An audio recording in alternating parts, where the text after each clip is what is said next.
The irony of Iran. There's a profound and uncomfortable irony at the heart of modern Iranian politics. Many outside observers assume that external pressure, especially from Israel or the United States, will weaken the Islamic Republic and hasten its collapse. Sanctions, covert operations, cyber attacks, and military confrontation are often justified on the assumption that they will push Iranian society toward revolt. But inside Iran, the political dynamic often works in exactly the opposite direction. The uncomfortable truth is this: external enemies frequently strengthen the very regime they are meant to destroy.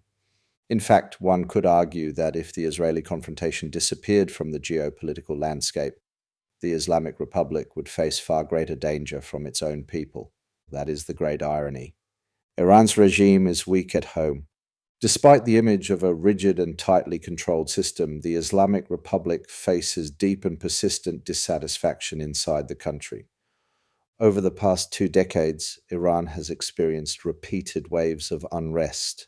The Green Movement, the 2017 to 2018 Iranian protests, the Mahsa Amini protests.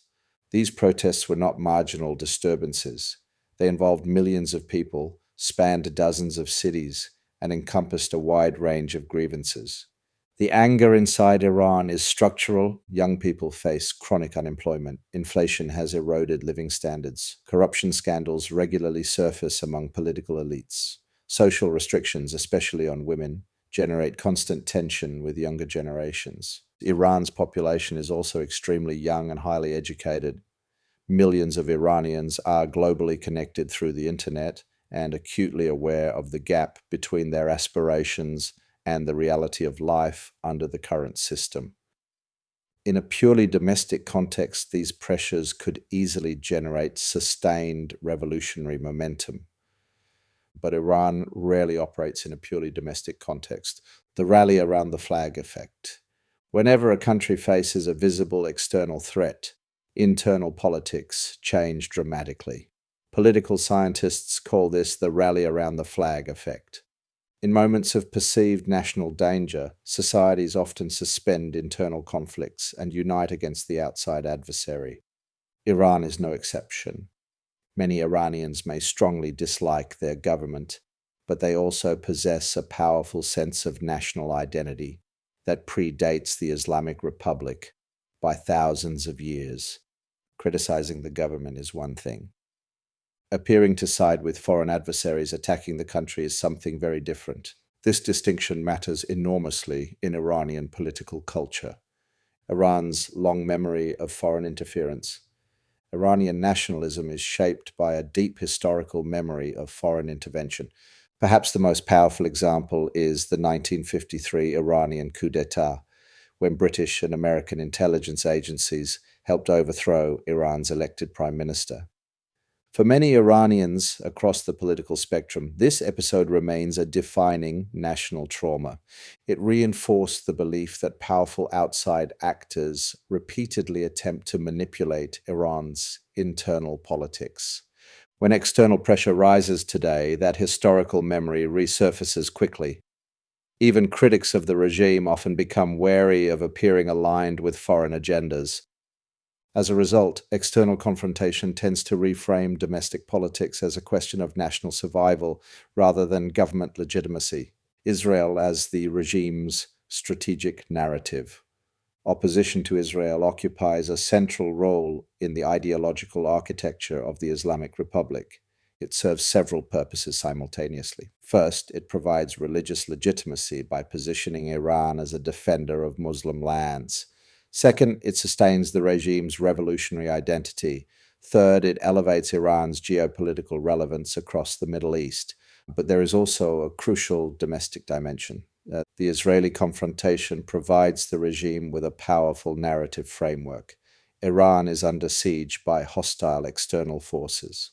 More than this, Israel has been supporting separatist networks inside and outside Iran, and there is a real belief that Israel's goal is not democratization, but the balkanization of Iran, that is, to destroy Iran. And this is very scary to most Iranians. This narrative allows the government to frame dissent in a very particular way. Critics are no longer simply opposing government policy. They can be portrayed as weakening the nation in the face of foreign enemies. In this environment, internal revolt becomes far more difficult to sustain. The power of Iranian nationalism. One of the most common misunderstandings outside Iran is the assumption that opposition to the government automatically translates into support for foreign pressure against the country. In reality, many Iranians hold two positions simultaneously. They oppose the Islamic Republic, but they oppose foreign attacks on Iran even more. Iranian identity is rooted in a long civilizational history stretching back millennia, far beyond the Islamic Republic or even the modern Iranian state. When the country faces external threats, that deeper national identity can quickly override internal political divisions. This dynamic repeatedly shields the regime from the full force of domestic discontent. War has strengthened the regime before. History provides an important precedent. The Iran-Iraq War played a decisive role in consolidating the Islamic Republic during its fragile early years. The conflict created a powerful atmosphere of national mobilization. Revolutionary institutions strengthened their control over the state. Opposition movements were suppressed, and the regime built enduring political legitimacy through wartime sacrifice. External conflict did not weaken the revolutionary government, it solidified it. Similar dynamics can reappear whenever Iran faces intense geopolitical confrontation. What happens if the external enemy disappears? Now imagine a very different scenario. Imagine the Israeli confrontation disappears from the geopolitical equation. Imagine external pressure declines dramatically. In that environment, the regime loses its most powerful political shield. Public debate would no longer focus on national defense or geopolitical confrontation. Instead, attention would shift inward toward domestic issues. Economic stagnation, corruption among elites, social restrictions, political repression, generational frustration. Without the constant external threat narrative, the government would struggle to justify extraordinary security measures or economic sacrifice. The anger that is currently redirected outward would increasingly flow inward. This is the paradox. The Islamic Republic's greatest vulnerability lies inside Iran, but external confrontation often helps neutralize that vulnerability, the strategic miscalculation. For decades, many policymakers have assumed that pressure from outside the country will weaken the Iranian system and accelerate internal revolt. But political systems under external threat rarely behave that way. External pressure can strengthen nationalist sentiment, delegitimize domestic opposition movements, and allow governments to frame dissent as betrayal. In some cases, internal reform movements become stronger when external pressure decreases. Lower tensions create political space for society to focus on internal accountability rather than national survival. In a strange way, it paves the way for continuous reforms that can snowball into major change. This strategy was abandoned after the US walked out of the JCPOA agreement, which was designed to enable the reform movement to blossom. Instead, they had eggs on their faces and were completely delegitimized. The war today will make it harder for these forces to re-emerge. The decapitation of the regime has led to hardliners taking over in large numbers and a de facto coup by the IRGC of Iran's government. The great irony. This brings us back to the central irony. The Islamic Republic faces deep dissatisfaction among its own people. Yet the presence of powerful external adversaries, especially Israel, often reinforces the regime's ability to survive.